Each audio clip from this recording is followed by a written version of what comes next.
Minha namorada disse, eu quero estar com você, mas preciso testar se somos compatíveis a longo prazo. Vou sair com outros homens por 6 meses enquanto você espera. Eu disse, ótima ideia, e comecei a testar minha compatibilidade com a melhor amiga dela. Olá, Reddit. Eu, 29 anos, homem, trabalho em análise financeira em Denver. 3 anos atrás, eu ganhava $42.000 como analista júnior, vivendo como um monge enquanto meus amigos torravam dinheiro em carros que não podiam pagar e serviço de garrafas. Meu plano era trabalhar duro, economizar cada centavo, construir uma base primeiro e depois viver melhor. Avançando até agora, consegui minha certificação CFA, fiz horas extras, subi para analista sênior com $75.000 e acabei de conquistar um cargo de gerente de portfólio com $92.000 a partir do próximo mês. A estratégia de longo prazo estava dando certo. Então entrou Jéssica. Conheci-a em uma festa em Capitol Hill há 10 meses.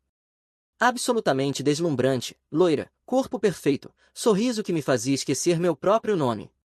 Ela era gerente de mídias sociais ganhando talvez $32.000, mas vivendo como se tivesse 6 dígitos. Tudo de marca, sempre na moda, apartamento pequeno que provavelmente custava $2.400 por mês, sempre nos restaurantes mais novos. Quando perguntei como ela conseguia bancar, ela ria e dizia que era boa com dinheiro ou que os pais ajudavam às vezes. Sinal vermelho número 1, mas eu estava pensando com a cabeça errada. Os primeiros meses foram incríveis, química fantástica, divertida de estar junto, parecia que eu tinha ganhado na loteria. Mas os sinais estavam lá, esqueci a carteira, fazia bico quando eu sugeria cozinhar em casa, chamava meu apartamento de aconchegante e meu Honda de prático, código do Instagram para não impressionante o suficiente. O pior eram as comparações, o namorado da Ashley comprou Tiffany para ela no aniversário de 3 meses, ou o cara da Emma a surpreendeu com Aspen. Sempre com um sorriso doce, mas a mensagem era clara. Comecei a sentir a pressão, jantares caros, shows superfaturados, uma bolsa de $280 no aniversário dela. Eu estava até economizando para um anel de noivado, tinha $3.800 guardados. Olhando para trás, percebi que ela não estava namorando comigo, estava investindo no que achava que eu poderia me tornar, e quando esse investimento parecia demorar demais para dar retorno, ela decidiu diversificar sua carteira. O começo do fim foi em março. Eu estava trabalhando horas extras, preparando uma grande apresentação para nosso comitê executivo que poderia levar à minha promoção. Chegava tarde em casa, cansado, não tão disponível para jantares caros e viagens de fim de semana. Ela começou a agir distante, checando o telefone constantemente, sendo mais crítica sobre tudo. Você trabalha demais, ela dizia. Qual é o sentido de ganhar dinheiro se você nunca aproveita? O que era irônico, vindo de alguém que nunca tinha ganhado dinheiro de verdade, mas sabia muito bem como gastar o meu. Então veio a academia. Ela anunciou que iria se inscrever em um clube de ginástica de luxo no centro, $140 por mês, porque precisava investir em si mesma e fazer networking com pessoas de sucesso. Sugeri a Planet Fitness de $25 perto do meu lugar e ela me olhou como se eu tivesse sugerido que ela se exercitasse em um lixão. Amor, você não entende, não é só sobre malhar, esse lugar tem o tipo certo de pessoas, pessoas profissionais, pessoas que podem ajudar nós dois a crescer. Pessoas profissionais, certo? Descobri depois que era onde todos os finance bros e agentes imobiliários se reuniam, o tipo de caras que dirigem BMWs que os papais compraram e usam jeans de $180 para ir ao supermercado. Esse deveria ter sido o sinal vermelho número 50, mas eu ainda estava convencido de que ela me amava e estava apenas passando por algum tipo de crise de um quarto de vida ou algo assim. Eu não fazia ideia de que ela já estava procurando meu substituto. A conversa que mudou tudo aconteceu em uma quinta-feira à noite no fim de março. Eu tinha acabado de chegar em casa depois de um dia particularmente brutal lidando com uma carteira de clientes que tinha sofrido uma grande queda na volatilidade do mercado. Estava exausto, estressado e ansioso apenas para pedir uma pizza e assistir Netflix com Jéssica, mas ela tinha outros planos. Estava sentada à minha mesa da cozinha, aquela barata que eu tinha comprado na IKEA quando me mudei, usando uma roupa de academia nova que provavelmente custava mais do que meu orçamento mensal de supermercado. Tinha aquela expressão no rosto que eu já aprenderá a reconhecer, a que significava que estava prestes a pedir algo caro ou criticar algo na minha vida.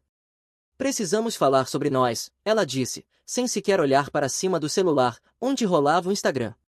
Meu estômago afundou, porque na minha experiência, conversas que começam com precisamos falar nunca acabam bem.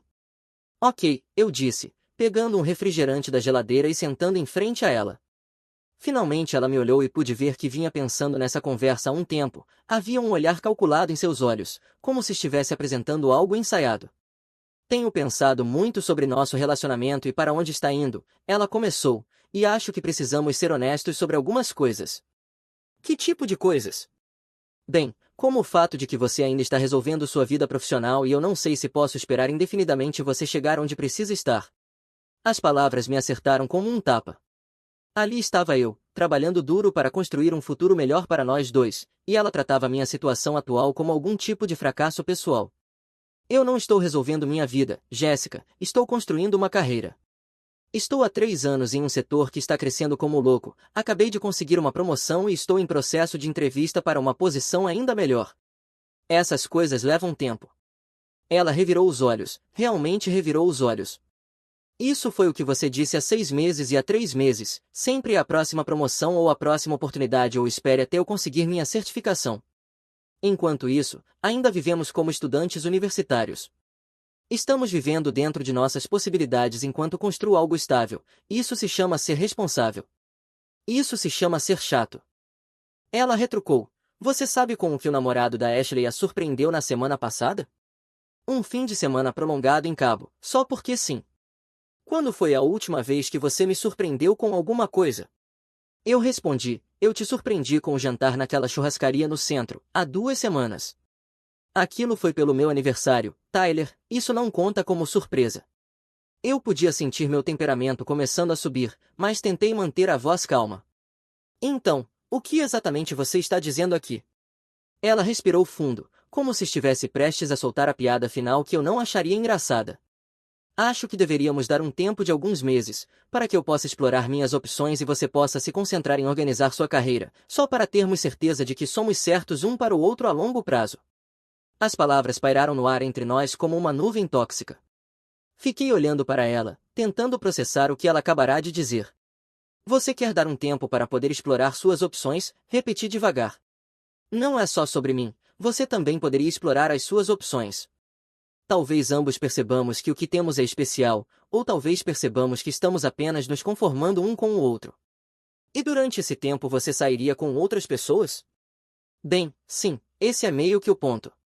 Eu olhei para ela, sentada ali com sua roupa de academia de $180, falando sobre nosso relacionamento de 10 meses como se fosse algum tipo de negócio que precisava ser reestruturado, e algo se encaixou. Você já tem alguém em mente, não é? O leve rubor em suas bochechas me disse tudo o que eu precisava saber.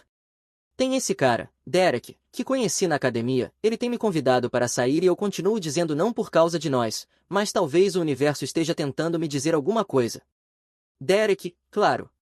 O nome dele era Derek, provavelmente dirigia um BMW branco e nunca tinha trabalhado um único dia na vida. O que o Derek faz da vida? Perguntei, mesmo já sabendo que a resposta iria me irritar. Ele trabalha com desenvolvimento imobiliário, acabou de fechar um grande negócio de alguns condomínios de luxo no centro. Tradução: papai deu dinheiro para ele reformar casas e ele acha que isso torna um empresário. Então, deixa eu ver se entendi, eu disse, levantando-me e andando até a janela para pensar mais claramente. Você quer colocar nosso relacionamento em pausa para poder fazer um test drive com algum garoto rico, enquanto eu fico aqui trabalhando na minha carreira como um bom garotinho? Não é bem assim, Tyler. Isso seria bom para nós dois. Você anda tão estressado com trabalho e dinheiro o tempo todo, talvez se tivesse um espaço para focar, realmente conseguisse fazer algum progresso. A condescendência na voz dela era inacreditável, como se estivesse me fazendo um favor ao se oferecer para sair com outros caras enquanto eu me aprimorava o suficiente para ser digno dela. Quanto tempo? Perguntei. Quanto tempo o quê? Quanto tempo de pausa estamos falando? Eu estava pensando em talvez 3 ou 4 meses, só tempo suficiente para realmente explorar o que existe por aí e ter certeza de que não estamos nos contentando. 3 ou 4 meses, tempo suficiente para ela ver se Derek estava disposto a melhorar seu estilo de vida, comigo como plano reserva caso as coisas não dessem certo. Tudo bem, Jéssica, eu disse, virando-me para encará-la. Se você quer testar as águas, vamos testá-las de verdade. Ela pareceu surpresa, como se esperasse que eu lutasse por ela ou implorasse para reconsiderar. Você está bem com isso? Eu estou bem em descobrir quanto realmente valemos, eu disse, mas se vamos fazer isso, vamos fazer direito. Nenhum contato durante a pausa, nada de se checar, nada de bisbilhotar redes sociais. Quando o tempo acabar, veremos onde cada um terminou. Algo passou pelo rosto dela, como se talvez não tivesse pensado em todas as implicações do que estava propondo. Isso parece extremo. Você quer explorar suas opções sem nenhuma pressão ou culpa, certo? Bem, é assim que isso se parece. Enquanto eu a observava mandar mensagem para Derek sobre sua recém-descoberta liberdade, percebi que às vezes os testes mais importantes não são aqueles para os quais você estuda, mas os que mostram quem a pessoa realmente é quando acha que pode fazer o que quiser. Ela queria explorar suas opções, ótimo, estava prestes a descobrir quanto realmente valiam. Jéssica se mudou naquele fim de semana, não para o próprio lugar, isso exigiria pagar aluguel, mas para o sofá da amiga Brittany. Ela embalou suas roupas de grife e cosméticos caros, certificando-se de levar a bolsa de $280 que eu havia comprado para ela, enquanto deixava para trás tudo que fosse barato ou prático. Eu te mando mensagem quando a pausa acabar, disse, carregando suas coisas no Jeep Wrangler cujo leasing era pago pelo papai. Mais tarde descobri que ela disse, isso vai ser bom para nós dois. A primeira semana depois que ela saiu foi libertadora. Eu vinha gastando tanta energia mental para mantê-la feliz e acompanhar seu gosto caro que tinha esquecido como era focar em mim mesmo. Joguei-me no trabalho com nova intensidade, fiquei até tarde, me voluntariei para tarefas extras, passei fins de semana estudando em vez de torrar dinheiro em brunch superfaturados. Sem a necessidade constante de entretenimento e validação da Jéssica, eu podia realmente focar em construir algo.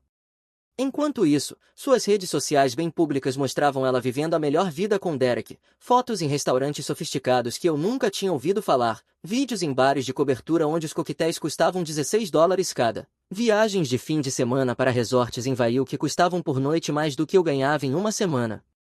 Derek era exatamente o que você esperaria, 30 e poucos anos, queixo de revista, ternos que custavam mais do que meu aluguel mensal. O Instagram dele era carros de luxo, relógios caros e anúncios de imóveis de milhões de dólares, o tipo de cara que posta frases motivacionais sobre esforço enquanto vive do fundo fiduciário do papai. Mas as redes sociais só mostram o que as pessoas querem que você veja. O que Jéssica não mostrava era que Derek também estava saindo com outras duas garotas, obrigado amigos em comum, ou que ele já tinha deixado claro que não procurava nada a sério. Ela era apenas mais uma jogadora na rotação, cega demais pelos jantares caros para perceber. 6 semanas depois do nosso intervalo, algo interessante aconteceu. Minha supervisora me chamou para o que pensei ser uma checagem de rotina. Tyler, tenho ficado realmente impressionada com seu trabalho ultimamente, ela disse, especialmente com a forma como você lidou com a crise da carteira Henderson. Você salvou um cliente importante. Obrigado, aprecio isso. Bem, acho que você merece mais do que agradecimento. Estamos reestruturando a equipe de investimentos e quero que você lidere a nova divisão de clientes de alto patrimônio. Você gerenciaria 3 analistas, supervisionaria nossas carteiras de maior valor e trabalharia diretamente com executivos. O salário seria de $102.000 base, mais bônus, ultrapassando 115 mil no primeiro ano. Aceitei na hora. Não publiquei sobre a promoção nas redes sociais, não atualizei o LinkedIn, não contei a amigos em comum. Tive a sensação de que essa informação seria útil mais tarde e queria controlar quando seria divulgada. Por volta da mesma época, as postagens da Jéssica ficaram mais desesperadas, menos olha como minha vida é incrível, e mais, porque todos os homens são lixo. Ela publicou longos desabafos sobre aplicativos de namoro estarem cheios de caras só de encontros casuais e como era difícil encontrar alguém que quisesse algo real. A ironia passava despercebida por ela.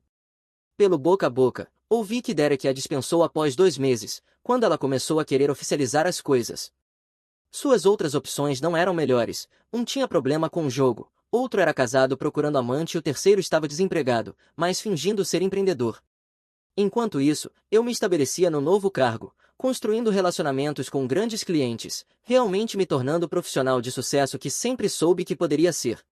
Comprei um Accord 2022, confiável e apropriado para reuniões com clientes. Comecei a procurar casas em bairros melhores. Sem a pressão constante da Jéssica para gastar dinheiro a impressionando, eu podia realmente aproveitar meu sucesso, podia comprar coisas boas sem dívidas, viajar sem preocupação, viver como uma pessoa de sucesso porque de fato eu era uma. 3 meses depois que nosso intervalo começou, eu estava completamente diferente do cara que ela tinha deixado para trás. Eu havia subido de nível em todos os aspectos que importavam. Jéssica estava prestes a descobrir que suas opções também a estavam explorando de volta e decidiram que ela não valia a pena. Cerca de 4 meses depois que nosso intervalo começou, eu estava trabalhando até tarde no escritório quando meu telefone vibrou com uma mensagem da Jéssica, o primeiro contato direto desde que ela se mudou. Oi, podemos conversar. Não foi um como você está ou espero que esteja bem, foi direto ao assunto, clássico Jéssica. Não respondi de imediato, eu estava no meio da preparação de uma apresentação para um grande cliente, honestamente, queria ver o quão desesperada ela ficaria se eu a fizesse esperar. Ela mandou mais 3 mensagens nas 2 horas seguintes. Sei que as coisas terminaram estranhas entre nós, mas acho que deveríamos conversar. Sinto sua falta, por favor, apenas me responda. Finalmente, por volta das 8 da noite, respondi. O que foi? Posso te ligar? Ou talvez possamos nos encontrar para um café neste fim de semana. Eu praticamente podia sentir o desespero pelo telefone, mas mantive a calma. Estou bastante ocupado com coisas do trabalho, mas poderia tomar um café domingo à tarde no Central Coffee na 17th. Perfeito, te vejo às 2. Certo. O que ela não sabia era que eu tinha passado os últimos 4 meses não apenas avançando na carreira, mas também conhecendo alguém incrível. Sarah era diretora financeira em uma empresa cliente com a qual vínhamos trabalhando há meses. Ela tinha 31 anos, um MBA por Northwestern e era absolutamente brilhante no trabalho. Mais importante, era linda de uma forma completamente diferente da Jéssica, confiante, sofisticada, o tipo de mulher que comandava respeito nas salas de reunião e conseguia se manter em qualquer conversa. Estávamos trabalhando juntos em uma grande reestruturação de portfólio para a empresa dela, e a relação profissional gradualmente se tornou algo mais. Jantares após longas sessões de planejamento viraram encontros para café que duravam 4 horas. Sarah era tudo o que Jéssica não era, financeiramente independente, ganhava mais do que eu na verdade, intelectualmente curiosa, apoiava meus objetivos porque tinha metas ambiciosas próprias, sabia falar sobre tudo, desde tendências de mercado até arte política, e nunca me fez sentir que eu precisava provar meu valor para ela. Quando finalmente a convidei oficialmente para sair, ela disse sim, sem joguinhos ou exigências. Quando contei a ela sobre minha recente promoção e meus planos de comprar uma casa, ela ficou genuinamente animada por mim em vez de imediatamente calcular o que isso significava para o estilo de vida dela. Estávamos namorando havia cerca de 1 mês quando decidi oficializar no Instagram. Postei uma foto nossa nesse restaurante incrível no centro, o tipo de lugar onde Jéssica sempre quis que eu a levasse, mas que eu não podia pagar na época. Sarah estava deslumbrante em um vestido preto que provavelmente custava mais do que todo o guarda-roupa da Jéssica, e eu usava um terno que realmente me servia bem. A legenda foi simples, ótima comida, melhor companhia. O domingo chegou e eu apareci no Central Coffee exatamente no horário combinado. Jéssica já estava lá, sentada em uma mesa de canto, e imediatamente percebi que os últimos 4 meses não tinham sido gentis com ela. Ela tinha perdido peso, mas não de um jeito saudável. O cabelo não estava tão perfeitamente arrumado como de costume, as roupas ainda eram de grife, mas eram peças que eu reconhecia da época em que estávamos juntos. Ela não estava mais comprando coisas novas. Parecia cansada, estressada e desesperada de um jeito que nunca tinha parecido quando namorávamos.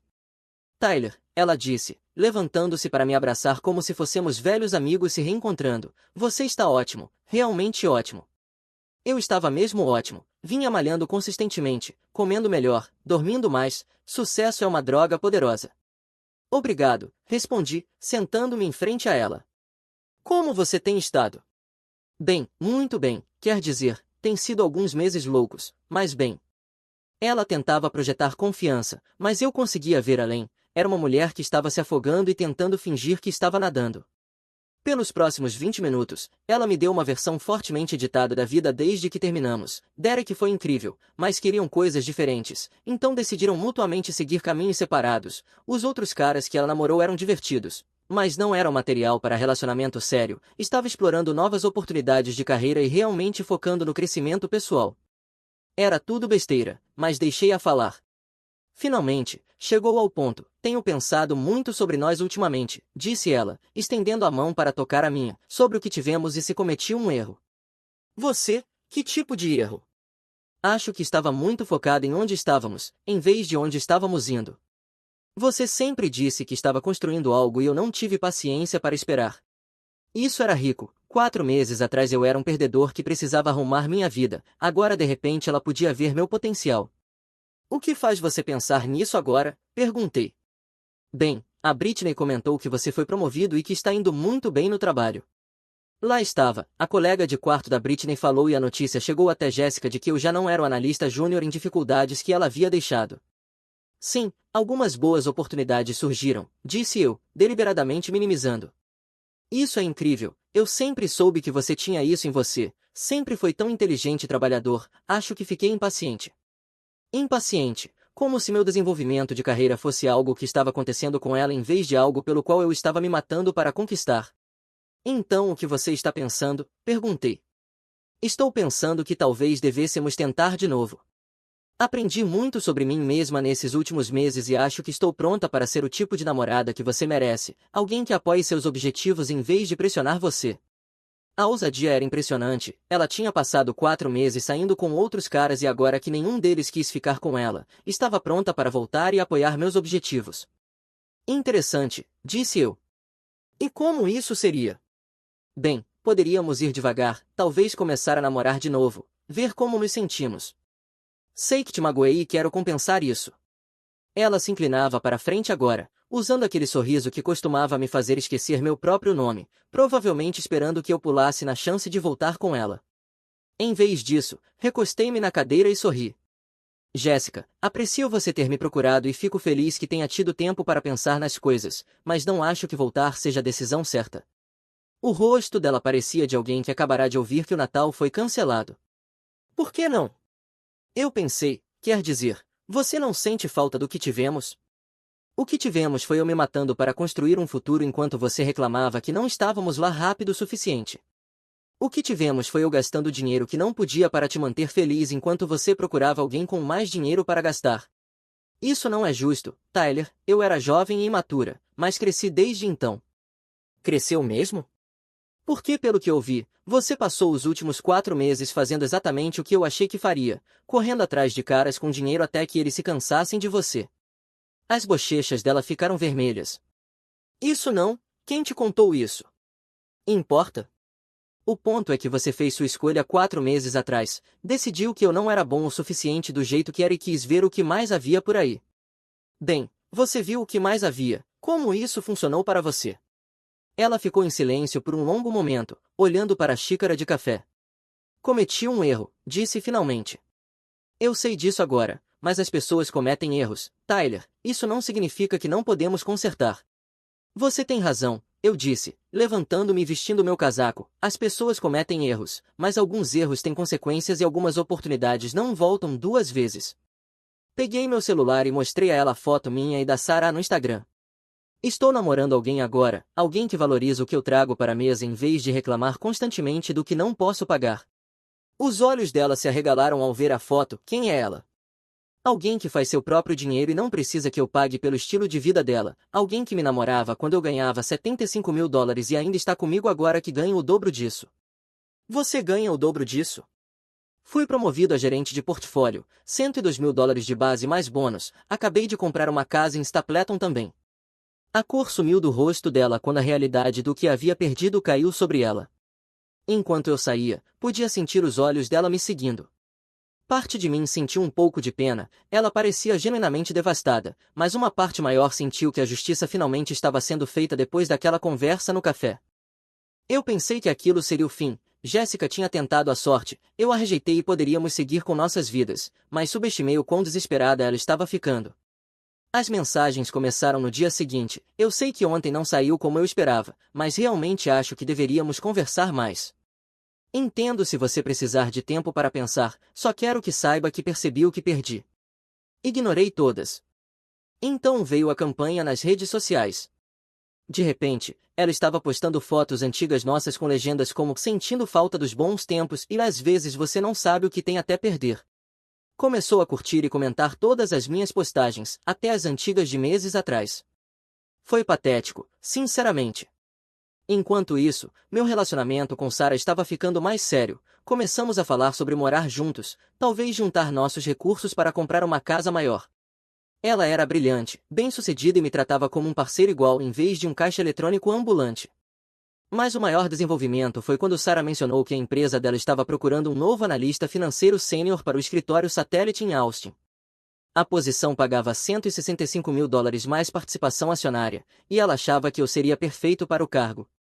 Significaria mudar para o Texas? Ela disse, mas a oportunidade é incrível, e tenho pensado em me mudar também. Meu ex-marido mora em Austin e eu adoraria estar mais perto da minha filha. Sarah era divorciada e tinha uma filha de 7 anos que morava com o pai em Austin. Ela só conseguia vê-la cada poucos meses e isso era claramente difícil para ela. A oportunidade de se mudar para mais perto enquanto avançávamos em nossas carreiras era boa demais para deixar passar. Eu queria um emprego de $165.000 em Austin, com a mulher por quem eu estava me apaixonando, trabalhando no meu campo dos sonhos, com potencial de crescimento ilimitado. Mas antes, eu tinha alguns assuntos pendentes para resolver em Denver. Através de uma combinação de investigações nas redes sociais e conversas com amigos em comum, consegui juntar as peças de como a situação da Jéssica tinha se tornado ruim. Ela estava 3 meses atrasada na parte do aluguel no apartamento da Brittany, os cartões de crédito estavam estourados, o trabalho de modelo promocional que fazia pagava talvez $180 por mês em um mês bom. Os pais a tinham cortado financeiramente depois que ela gastou $2.800 que lhe deram para treinamento profissional em roupas e jantares com Derek. Mais importante ainda, ela estava contando com uma comissão de um esquema de marketing multinível em que tinha se envolvido, uma besteira de suplemento de saúde onde recrutou vários amigos e esperava um grande pagamento que resolveria todos os seus problemas financeiros. É aqui que ser bom em análise financeira ajuda. Algumas buscas e uma pesquisa básica revelaram que a empresa de MLM em que ela estava envolvida já estava sob investigação da FTC por ser um esquema de pirâmide, estavam prestes a ser fechados, o que significava que todas aquelas comissões que ela contava nunca iriam se materializar. Mas Jéssica ainda não sabia disso. Também descobri que ela vinha mentindo para todos sobre suas perspectivas de emprego, afirmava que estava sendo entrevistada para uma vaga de marketing em uma startup de tecnologia que pagaria $68.000. Na realidade, a empresa já tinha preenchido a posição semanas atrás e ela nunca sequer recebeu retorno após a entrevista inicial. A mulher estava vivendo em uma fantasia completa, dizendo a todos que estava prestes a mudar de vida enquanto sua vida real desmoronava nos bastidores. Isso me deu uma ideia.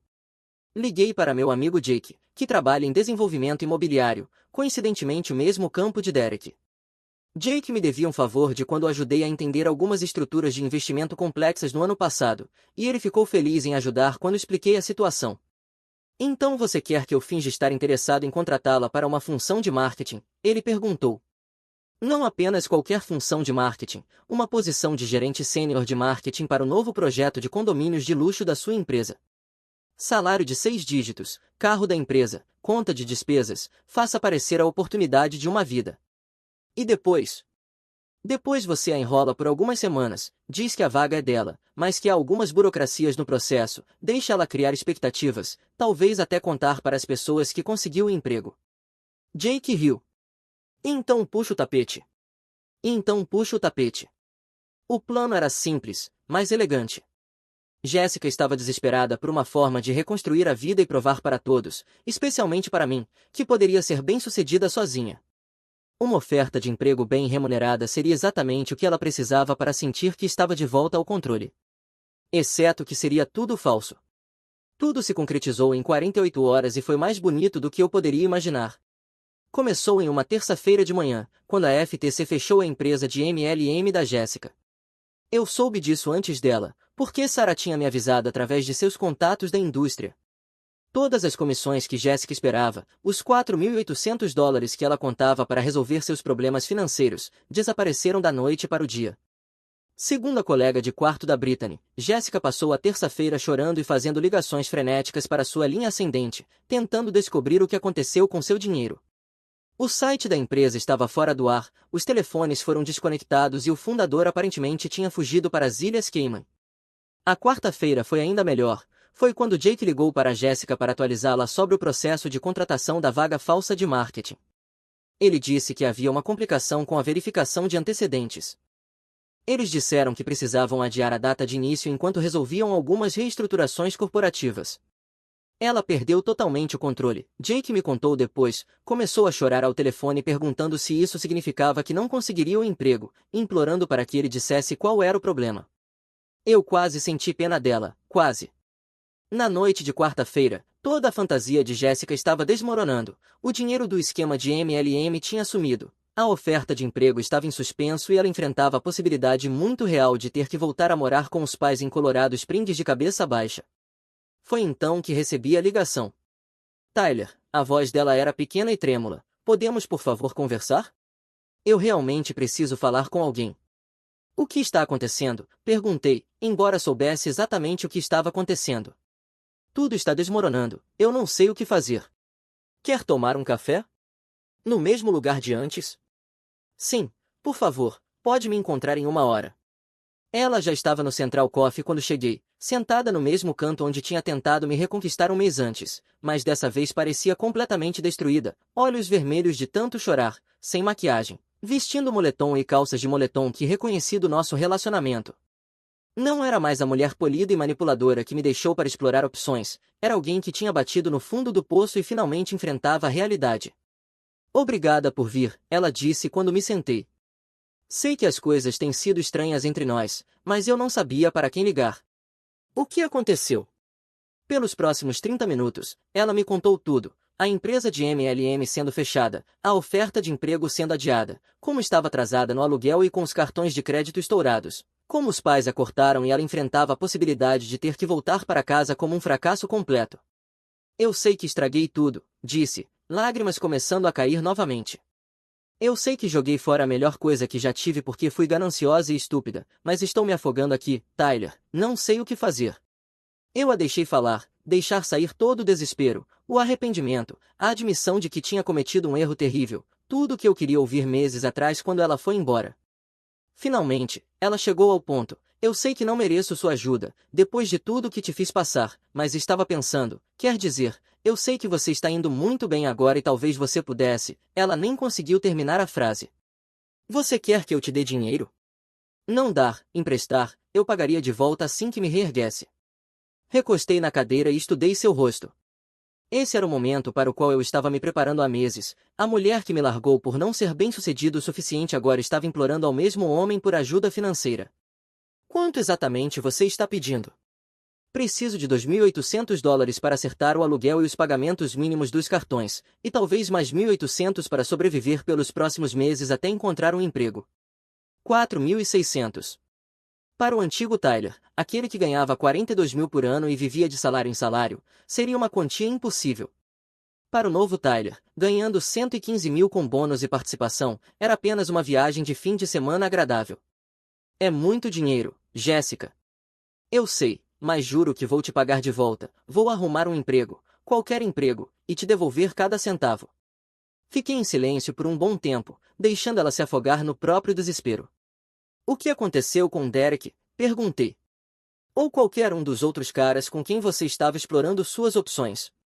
O rosto dela ficou vermelho de vergonha. Derek. Derek disse que não se envolve nos problemas financeiros das pessoas. E os outros, não são do tipo que ajuda com esse tipo de coisa. Então os caras com todo o dinheiro, por quem você me largou, não vão te ajudar quando você precisa. Por favor, não torne isso mais difícil do que já é. Não estou tornando nada mais difícil, só estou tentando entender. Você me deixou porque eu não era bem-sucedido o suficiente, passou 4 meses saindo com caras que supostamente eram melhores do que eu e agora está me pedindo para resolver seus problemas com o dinheiro que ganhei depois que você foi embora. Eu sei como parece, Jéssica. Você me disse que eu precisava arrumar minha vida antes de ser digno de estar com você, disse que eu era entediante e que vivíamos como estudantes universitários. Literalmente se mudou para fazer test drive com outros homens porque achava que eu não tinha o suficiente para oferecer. Ela chorava ainda mais agora, mas eu não tinha terminado. E agora, esses mesmos homens não retornam suas ligações quando você precisa de ajuda, mas você acha que o cara que você largou te deve um resgate. Eu estava errada, ela disse alto o suficiente para que outras pessoas no café olhassem. Eu estava errada sobre tudo, você estava construindo algo real e eu fui burra demais para ver, eu joguei fora o melhor homem que já conheci por um monte de caras que não ligavam para mim. Você está certa, eu disse, levantando-me e vestindo meu casaco, você estava errada. Algumas pessoas cometem erros, mas alguns erros têm consequências e algumas oportunidades não voltam 2 vezes. Peguei meu celular e mostrei a ela a tela, um e-mail de oferta de emprego da empresa em Austin que Sarah tinha me conectado. Está vendo isso? É uma oferta de emprego de US$ 165.000 por ano mais participação acionária em Austin. Estou me mudando para lá no próximo mês com Sarah. O rosto dela ficou pálido ao ler o e-mail. A casa que acabei de comprar, estou vendendo com US$ 35.000 de lucro após 6 meses de posse. O carro que dirijo, as roupas que visto, os restaurantes em que posso comer, tudo veio da carreira que você achou que não era boa o suficiente. Tyler, por favor, e a melhor parte? Sarah ganha mais do que eu, ela tem a própria casa, o próprio carro, a própria carteira de investimentos, não precisa que eu pague pelo estilo de vida dela porque ela construiu o dela. Ela namora comigo porque realmente gosta de mim, não porque espera que eu ganhe dinheiro suficiente para mantê-la feliz. Levantei-me e vesti meu casaco. Espero que você resolva sua vida, Jéssica, de verdade. Mas você fez sua escolha quando decidiu que eu não era bom o suficiente. Você não pode largar alguém por ser pobre e depois pedir dinheiro quando essa pessoa não é mais pobre. Espera, ela gritou quando comecei a sair. Por favor, farei qualquer coisa, assinarei um contrato, pagarei juros, qualquer coisa que você quiser. Virei para olhar para ela uma última vez, sentada ali de moletom, chorando no café, implorando ao homem que tinha descartado por um empréstimo para bancar a vida que não podia pagar. Quer saber como seria qualquer coisa? Perguntei. Ela assentiu ansiosamente. Qualquer coisa seria você postar nas redes sociais sobre o que realmente aconteceu entre nós, sobre como me largou para sair com caras com mais dinheiro e como agora está me pedindo ajuda financeira porque esses caras não te ajudam. Qualquer coisa seria você contar a todos os nossos amigos em comum a verdade sobre por que nosso relacionamento acabou e quem você realmente é. O rosto dela ficou vermelho. Eu não posso fazer isso. Então você não pode fazer nada. Saí e não olhei para trás. 2 semanas depois eu estava em Austin, começando meu novo trabalho e procurando apartamentos com Sarah. Segundo amigos em comum, Jéssica voltou a morar com os pais em Colorado Springs, deletou a maioria de suas redes sociais e aparentemente contou à família que estava dando um tempo dos relacionamentos para focar no crescimento pessoal. Jake eventualmente contou a ela que o emprego de marketing nunca existiu, aparentemente ela nem pareceu surpresa. A última vez que ouvi falar, ela estava trabalhando no varejo em algum outlet e morando no quarto de infância, contando a quem quisesse ouvir sobre o ex-namorado bem-sucedido que só mudou depois que ganhou dinheiro. Meu irmão mais velho passou anos me sabotando, ele está proibido de ir ao meu casamento e eu tenho uma ordem de restrição contra ele. Meus pais ainda assim me culparam, então eu trouxe provas para o Reddit. Depois de anos sendo bode expiatório na minha família, finalmente tracei um limite claro antes do meu casamento. Meus pais não reagiram bem a isso, é claro. Eis o que aconteceu, eu tenho 27 anos, sou homem, o filho mais novo. Meu irmão Jeff é 3 anos mais velho que eu. Ele percebeu cedo que podia se safar de praticamente qualquer coisa se fosse esperto, e Jeff era definitivamente esperto nisso. Pegue o incidente do caderno, por exemplo. Quando eu tinha 11 anos, estávamos na festa de aniversário da minha prima Lexi e eu levei meu caderno, porque estava escrevendo uma história sobre exploradores espaciais, coisa de criança, mas eu tinha orgulho disso. Jeff o encontrou na minha mochila e decidiu que toda a festa precisava ouvir sobre as aventuras do Capitão Daniel com sua namorada alienígena, a Princesa Zara. Ele leu tudo em voz alta enquanto todos riam, cada detalhe constrangedor, cada palavra escrita errado, cada reviravolta boba na trama. Tentei pegar de volta, mas ele segurou acima da cabeça e continuou até que eu começasse a chorar. Quando minha mãe me encontrou escondido no banheiro 20 minutos depois, ela perguntou o que tinha acontecido. A versão de Jeff era que eu tinha exagerado por causa de uma brincadeira leve e feito uma cena porque eu era sensível demais. A minha versão, ele leu minha história privada para todos e me envergonhou. A resposta da minha mãe: Daniel, querido, você precisa aprender a levar uma piada. Jeff não estava sendo maldoso, ele só estava se divertindo. Você não pode ser tão dramático com tudo. Essa foi minha primeira verdadeira lição sobre a dinâmica familiar. Na nossa casa, ser a pessoa maior significava ficar em silêncio, ou você era o problema. Então aprendi a ficar quieto. Mas também aprendi outra coisa, comecei a prestar atenção, apenas anotações mentais, como quando Jeff podia deixar louça na pia por 3 dias e minha mãe eventualmente lavava, mas se eu deixasse uma tigela de cereal, recebia uma bronca sobre responsabilidade. Ou como as notas de Jeff eram boas o suficiente, enquanto as minhas precisavam ser perfeitas. No ensino fundamental, comecei a escrever as coisas, não em um diário, já tinha aprendido essa lição, mas em um simples arquivo de notas no meu celular, datas, o que aconteceu, quem disse o quê. Eu me dizia que era apenas para lembrar caso estivesse ficando louco. Olhando para trás, aquele arquivo provavelmente salvou minha sanidade. A triangulação começou cedo também. Minha mãe me dizia, Jeff está sob muita pressão na escola, então apenas dê um espaço para ele quando ele estava sendo um idiota. Depois ela dizia para Jeff, Daniel te admira tanto, talvez você pudesse incluí-lo mais. Eu não estava admirando, estava tentando evitá-lo. Mas, de alguma forma, me tornei o mediador da família aos 12 anos, sempre puxado para conversas sobre como ajudar Jeff ou tornar as coisas mais fáceis para todos. Quando Jeff jogou meu controle do PlayStation contra a parede durante um de seus acessos de raiva, me disseram que era parcialmente minha culpa por não compartilhar direito. Quando perguntei por que eu tinha que substituí-lo com meu dinheiro da mesada, meu pai disse que isso me ensinaria a cuidar das minhas coisas. O gaslighting era constante, sempre que eu apontava que algo não era justo, eu estava sendo difícil, ou guardando rancor, ou tornando as coisas sobre mim. Jeff nunca tinha que se desculpar por nada. Uma semana depois do incidente do PlayStation, minha mãe contou para minha tia que os meninos tiveram um pequeno desentendimento sobre compartilhar, mas resolveram sozinhos. Sem mencionar o controle quebrado, os gritos ou eu tendo que comprar um novo. Esse virou o padrão. Jeff fazia algo cruel ou destrutivo, eu era culpado pela minha reação e depois toda a situação era reformulada como rivalidade normal de irmãos ou um mal-entendido mútuo. No ensino médio, já tinha parado de tentar me defender. Qual era o sentido? A narrativa já estava escrita e eu não era o autor. Eu apenas continuava tomando notas. A parentificação começou a aumentar nessa época também. Eu era quem tinha que levar Jeff para lugares às 6 da manhã quando ele perdia carona porque tinha dormido demais.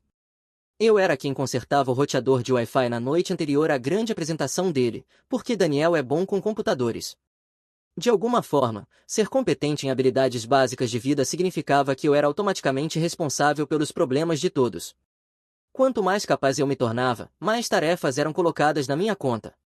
O ensino médio foi quando as questões financeiras começaram a ficar óbvias. Não eram as grandes coisas, essas eram fáceis de não notar, mas as pequenas inconsistências que se acumulavam. Como quando Jeff precisava de $300 para um curso de fotografia que realmente ajudaria nas candidaturas à faculdade, mas quando pedi $150 para um acampamento de programação de computadores, de repente precisávamos pensar se valia mesmo o investimento. O que realmente abriu meus olhos foi a situação do carro de Jeff. Ele destruiu o primeiro carro no terceiro ano, avançou um sinal vermelho e bateu porque estava mandando mensagem no celular. O seguro cobriu a maior parte, mas ainda havia uma franquia de $2.500. 3 dias depois, Jeff veio direto a mim com uma história triste sobre precisar de dinheiro para cobrir a franquia. Ele me mandou mensagem pedindo $2.000, prometendo pagar em 6 meses com o trabalho de meio período. Eu te pago de volta, maninho, só preciso de ajuda agora. Eu tinha 17 anos, o que eu poderia dizer? Meu pai ajudou a transferir o dinheiro da minha conta de poupança universitária, mas Jeff assinou um documento escrito à mão prometendo devolver o valor integral com data de pagamento. Guardei uma foto disso. Ele nunca pagou. Quando toquei no assunto 6 meses depois, ele agiu como se eu fosse mesquinho. É dinheiro da família, Daniel, todos nós nos ajudamos. Engraçado como essa ajuda só parecia fluir em uma direção. Mas o que realmente me despertou para o quão distorcido tudo era foi a sabotagem na faculdade. Eu tinha conseguido entrar na universidade estadual com uma bolsa parcial, não integral, mas boa o bastante para me orgulhar. Jeff tinha se candidatado à mesma escola, mas entre suas notas medianas e o ano perdido repetindo o segundo ano depois de reprovar em 2 matérias principais, ele estava prestes a começar no mesmo ano que eu, apesar de ser mais velho, e sem bolsa. Isso significava que meus pais estavam olhando para uma despesa séria para nós dois. 2 semanas antes da formatura, fui chamado ao gabinete da orientadora. A senhora Bennett parecia extremamente desconfortável. Daniel, eu preciso te perguntar uma coisa. O escritório de admissões da Universidade Estadual recebeu uma denúncia anônima de que você pode ter trapaceado no SAT. Meu estômago afundou. O quê? Eles estão abrindo uma investigação. Isso pode afetar sua admissão e sua bolsa. As 3 semanas seguintes foram um inferno. Tive que conseguir cartas de professores atestando meu caráter, tive que refazer uma parte do SAT sob supervisão, tive que escrever apelos explicando por que merecia manter minha vaga. O tempo todo Jeff estranhamente me apoiava, ficava dizendo que tudo daria certo, que eu não deveria me estressar, provavelmente só algum colega invejoso tentando causar problemas. Eu fiquei de boca fechada e pulei por todos os obstáculos que colocaram na minha frente. A investigação finalmente concluiu que não havia evidência de trapaça e eu mantive minha admissão, mas o estresse quase me matou e passei o verão inteiro sentindo que precisava provar algo. Só no segundo ano da faculdade descobri quem tinha feito a denúncia. Eu estava em casa para o dia de ação de graças e Jeff estava visivelmente bêbado no jantar, o que aparentemente estava tudo bem, porque ele estava comemorando ter passado nas provas intermediárias. Ele começou a rir sobre o quão paranoico eu tinha sido no último ano do colégio, sempre preocupado com minhas notas e com minha admissão. Cara, você estava tão estressado com tudo. Lembra quando achou que alguém estava tentando sabotar sua inscrição na faculdade? Aquilo foi hilário. Pelo jeito que ele disse, pelo momento e pelo simples fato de ele trazer isso à tona, eu me levantei da mesa, fui para o meu quarto, abri o laptop e comecei a vasculhar e-mails antigos procurando algo estranho daquela época. Encontrei na pasta de spam um e-mail de listatadmissões2019@gmail.com enviado a um dos meus professores, fingindo ser do escritório real de admissões e perguntando sobre preocupações quanto à integridade acadêmica de Daniel Smith. O professor havia encaminhado ao verdadeiro escritório de admissões, e foi assim que toda a investigação começou. Eu rodei os cabeçalhos do e-mail em uma ferramenta básica de busca de IP. O e-mail tinha sido enviado da nossa rede doméstica. Jeff era a única outra pessoa que sabia o e-mail do meu professor. Eu tinha mencionado uma vez quando estava animado por ter recebido bom feedback em um trabalho. Naquela noite atualizei meu arquivo de notas com uma nova seção, Arquivo de Evidências. Passei a tirar capturas de tela, salvar e-mails, documentar tudo com datas e detalhes. Eu não confrontei Jeff. Qual seria o sentido? Mas parei de fingir que éramos apenas irmãos normais com problemas normais. Passei a tratar aquilo pelo que era, um padrão de sabotagem deliberada do qual eu precisava me proteger. O arquivo de notas virou minha apólice de seguro. Cada pedido financeiro estranho, cada vez que Jeff pegava algo emprestado e não devolvia, cada vez que meus pais reformulavam o comportamento dele para me fazer parecer o problema, tudo ia para o arquivo. Ao final da graduação, eu tinha 3 anos de incidentes documentados com datas, valores e capturas de tela quando cabível. Eu não estava paranoico, eu estava preparado. Passei a ser sistemático também com a nomenclatura dos arquivos. Cada peça de evidência recebia marcações de tempo e anotações de procedência. Se isso algum dia fosse parar na justiça, eu queria documentação que se sustentasse no tribunal. A faculdade foi a primeira vez em que morei em um lugar onde Jeff não podia simplesmente aparecer e criar caos. 4 horas de distância pareciam 4.000 milhas, e pela primeira vez na vida eu podia respirar. Entrei em contato reduzido imediatamente, não fiz um grande anúncio, apenas parei de procurar e mantive minhas respostas curtas quando me contatavam, apenas em feriados. E mesmo assim, eu dirigia no dia e ia embora no dia seguinte. Meus pais perceberam, obviamente. Primeiro vieram as ligações preocupadas, perguntando como estava a faculdade, se eu estava fazendo amigos, se eu estava tendo dificuldades com a independência. Quando insisti que estava tudo bem, eles mudaram de tática. Jeff sente sua falta, dizia minha mãe. Ele estava perguntando quando você vem para casa da próxima vez, não é? O mesmo Jeff que passou a última década tornando minha vida miserável. Em todo feriado, minha mãe postava aquelas atualizações cuidadosamente elaboradas no Facebook sobre como era maravilhoso ter os 2 filhos em casa e como ela estava orgulhosa da liderança de Jeff no estágio e do progresso acadêmico de Daniel. Nunca importava que Jeff tivesse abandonado o estágio depois de 2 semanas porque não gostava do ambiente de trabalho. Nunca importava que ele estivesse em regime de recuperação por ter reprovado em 3 disciplinas. A narrativa pública era sempre sobre que família unida e maravilhosa nós éramos. A pressão aumentou no 3º ano da faculdade, quando comecei a namorar Maria. De repente, toda a conversa incluía indiretas sobre levá-la para casa nos feriados, o quanto eles queriam conhecê-la, como Jeff estava animado em ter uma possível cunhada. Eu inventei desculpas por 2 anos. Ela estava ocupada com a própria família, tinha compromissos de trabalho, era tímida para conhecer pessoas novas. A verdade era mais simples, eu não confiava na minha família em lugar nenhum perto de alguém de quem eu realmente me importava. Isso mudou no verão antes do último ano da faculdade, quando minha prima Lexi me ligou do nada. Oi, isso vai soar estranho. Mas eu estava conversando com minha terapeuta sobre coisas de família e ela pediu para eu pensar em incidentes específicos que pareceram errados quando eu era criança. Você lembra daquela vez no meu 8º aniversário em que você caiu da escada? Eu lembrava daquela festa, mas não da parte da escada. Do que você está falando? Jeff disse que você caiu e bateu a cabeça, mas eu estava bem ali, Daniel. Ele te empurrou, tipo, te empurrou de propósito porque você estava no caminho quando ele tentava chegar ao banheiro.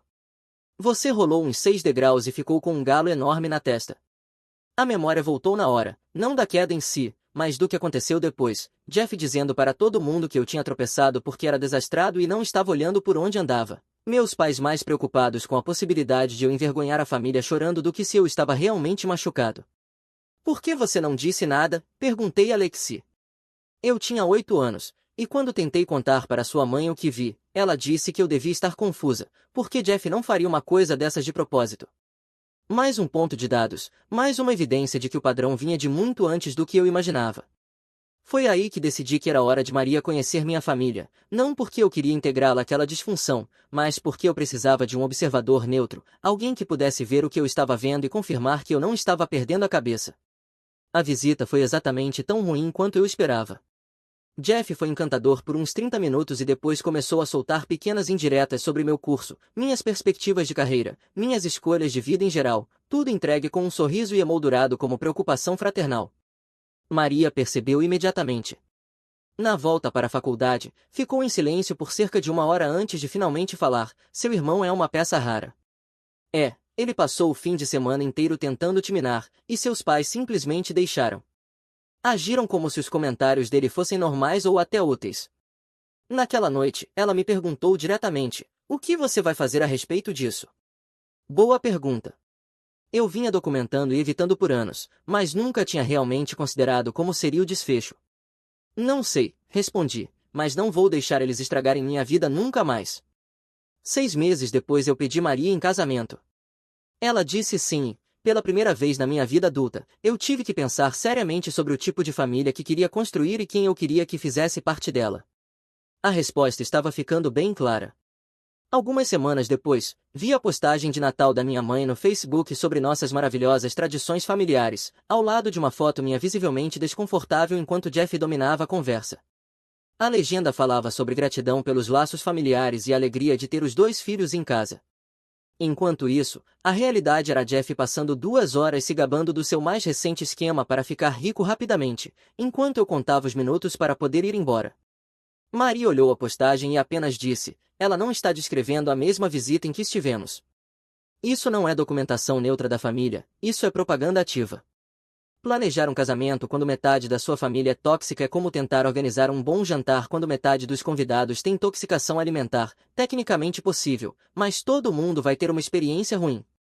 Maria e eu decidimos logo no início que queríamos algo pequeno, íntimo, com pessoas que realmente apoiassem nosso relacionamento e não fossem criar drama ou transformar o dia em algo sobre elas. Quando contei aos meus pais sobre nosso noivado, a primeira pergunta não foi parabéns ou quando será a data, mas quantas pessoas vocês vão convidar e qual é o orçamento? Tradução: quanto disso vamos ter que pagar e quanto direito temos sobre a lista de convidados?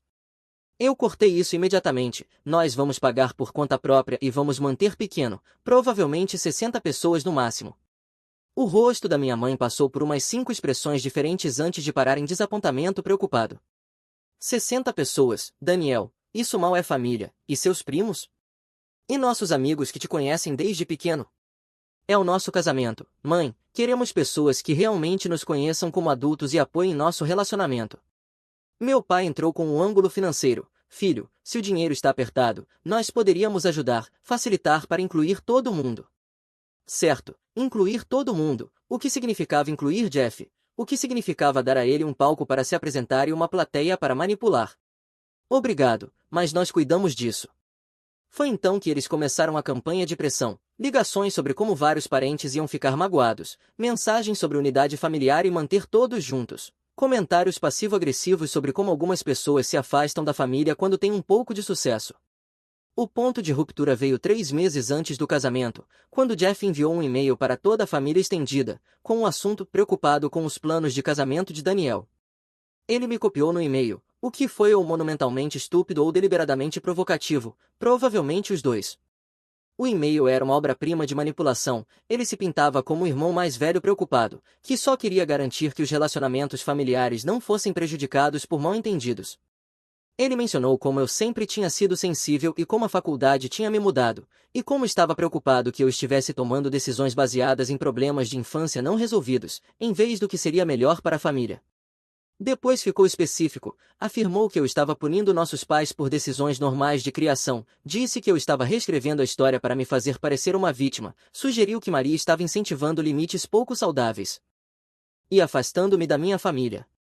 O e-mail terminava com um apelo para que todos entrassem em contato comigo e me ajudassem a ver a razão antes que eu fizesse algo de que me arrependeria. Eu li aquilo e então abri meu arquivo de evidências. Hora de ir nuclear.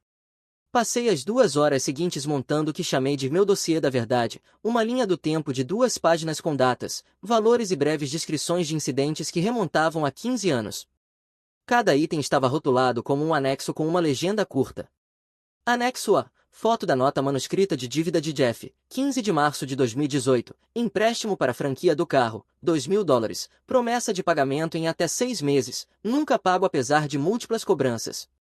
Anexo B. Troca de e-mails de listatadmissões2019@gmail.com enviada do IP residencial em 12 de maio de 2019. Assunto: preocupações sobre a integridade acadêmica de Daniel Smith. Anexo 100. Extrato bancário mostrando retirada da poupança universitária de Daniel em 18 de março de 2018. Autorização do pai. Anotação e empréstimo a Jeff, franquia do carro. E assim por diante. No total 15 itens, todos documentados com capturas de tela, datas e comentários mínimos. Enviei como resposta a todos no e-mail de Jeff, assunto, preocupado com os planos de casamento de Daniel, documentação em anexo. Minha mensagem tinha 3 frases. Jeff pediu que familiares entrassem em contato sobre minhas decisões de casamento. Antes de fazer isso, por favor revisem a documentação em anexo sobre o comportamento dele nos últimos 15 anos. Tirem suas próprias conclusões. Enviei tudo também por correio registrado aos familiares principais, guardando os cartões verdes de confirmação de entrega em uma pasta. As respostas chegaram rápido. A maioria não respondeu, mas a tia Isabel enviou um reconhecimento neutro de que havia recebido o material e iria revisar. Lexi ligou no mesmo dia para dizer que estava orgulhosa de mim por finalmente colocar tudo preto no branco. A reação foi imediata e exatamente como eu esperava. Minha mãe ligou em 10 minutos chorando que eu estava destruindo a família, expondo assuntos privados e humilhando a todos. A abordagem do meu pai foi mais prática. Daniel, isso faz todo mundo parecer mal, não podemos resolver isso em particular. O próprio Jeff não respondeu diretamente, mas ligou para Lexi e alguns outros primos tentando fazer controle de danos, afirmando que os documentos estavam fora de contexto e que eu estava tendo algum tipo de colapso. Mas outras pessoas também começaram a se manifestar. Lexi disse novamente que estava orgulhosa de mim por finalmente falar. Minha tia Laura, irmã da minha mãe, enviou uma mensagem privada dizendo que sempre suspeitou de algo estranho, mas não queria se intrometer. A resposta mais gratificante veio de Tyler, um colega de classe do ensino médio de Jeff, que tinha estado em um grupo de mensagens com ele no último ano. Ele me enviou capturas de tela de mensagens de 2019, justamente na época da investigação do meu SAT. As mensagens eram brutais, Jeff se gabando de ter bagunçado meus planos de faculdade, rindo de como eu estava surtando com a investigação, me chamando de paranoico e dramático por estar estressado com a possibilidade de perder minha bolsa. Consegui que ele fosse punido de novo LOL, dizia uma mensagem de 3 anos antes. Mamãe acreditou totalmente, outra de 2 anos antes. Um padrão claro de alguém que gostava de causar problemas e sair impune. Encaminhei as capturas de tela para todos que tinham recebido o e-mail original de Jeff. Assunto: documentação adicional. A guerra civil familiar estava oficialmente declarada. 3 semanas depois, enviei um e-mail de acompanhamento para meus pais e Jeff. A mensagem era curta. Após considerar a dinâmica familiar dos últimos 27 anos, decidi que Jeff não será convidado para meu casamento. Se vocês escolherem fazer campanha pela inclusão dele ou criar drama em torno dessa decisão, seus convites também serão revogados. Isso não é uma negociação.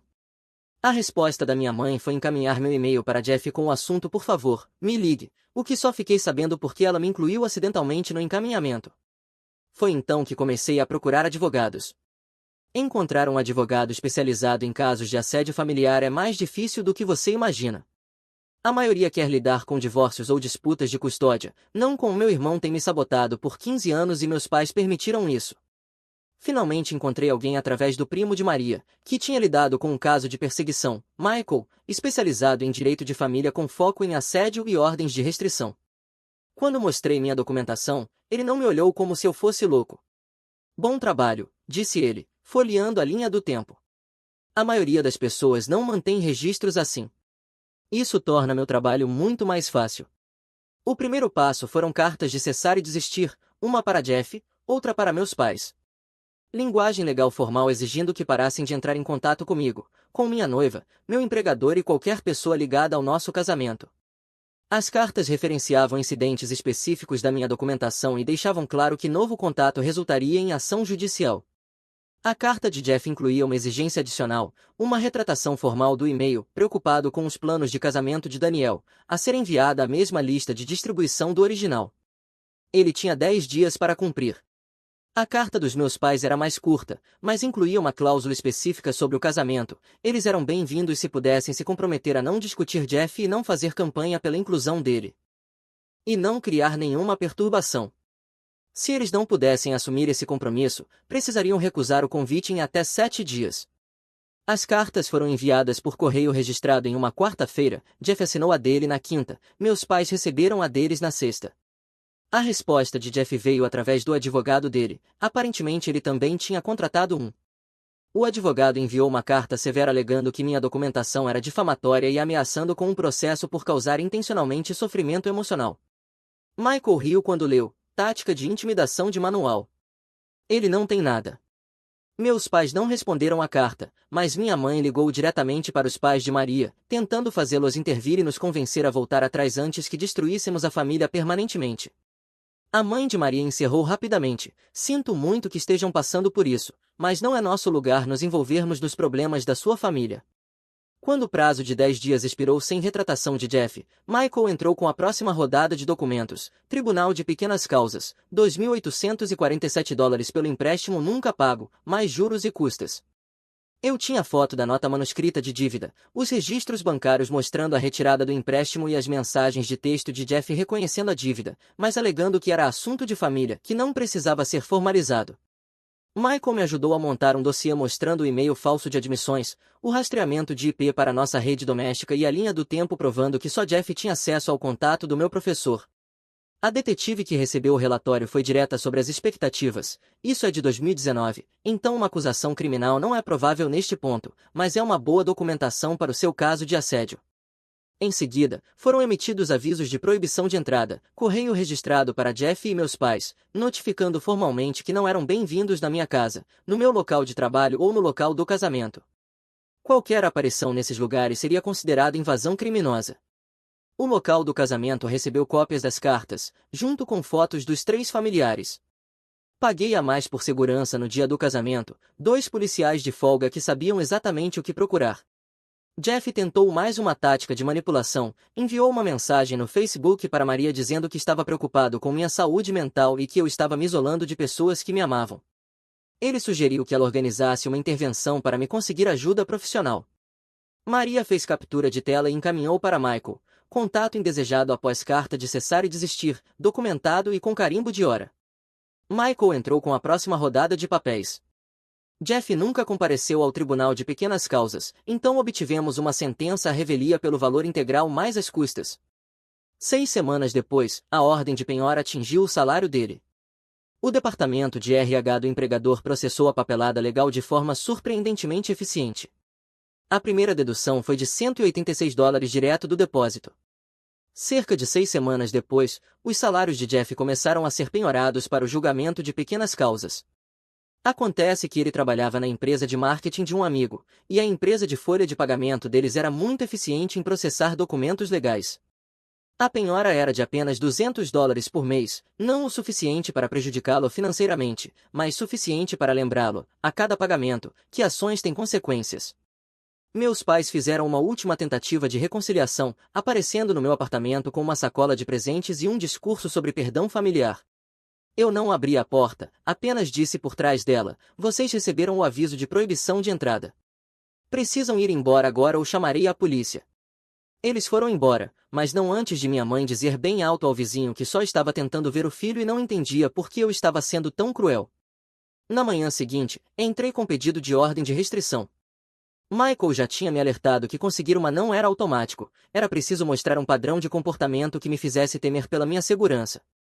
Nós tínhamos de sobra o incidente do e-mail falso, o contato indesejado após as cartas de cessar e desistir, o contato através de terceiros, a invasão à minha casa. O juiz revisou o arquivo de evidências e concedeu uma ordem de restrição temporária, com audiência marcada para 2 semanas depois. A audiência final foi quase anticlimática. Jeff não compareceu. Meus pais foram com seu próprio advogado, que basicamente argumentou que estavam apenas preocupados com o bem-estar do filho e não entendiam por que o contato familiar normal estava sendo criminalizado. O juiz não aceitou. Os réus receberam múltiplos pedidos para acessar o contato por meio de canais legais apropriados. Escolheram ignorar esses pedidos. O requerente documentou um padrão claro de assédio que justifica proteção sob a lei. Ordem de restrição final concedida, válida por 3 anos, renovável se necessário. A papelada da ordem de restrição era uma obra-prima.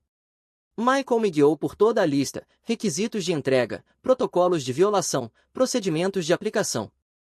Recebi uma cópia carimbada para meus registros e uma versão em PDF para o meu celular, para sempre ter prova da proteção se precisasse. Aquele fichário de documentos legais efetivamente fechou a porta para 15 anos de disfunção familiar.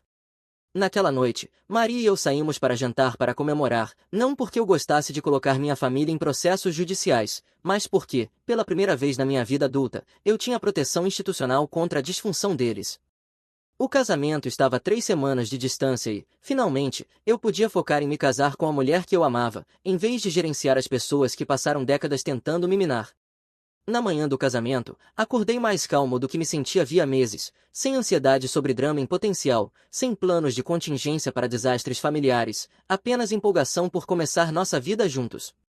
A coordenadora do local ligou enquanto eu me arrumava, só queria confirmar que sua equipe de segurança está informada sobre as restrições da lista de convidados e que temos fotos dos indivíduos que não têm permissão de entrar na propriedade. Está tudo trancado e seguro. Perfeito.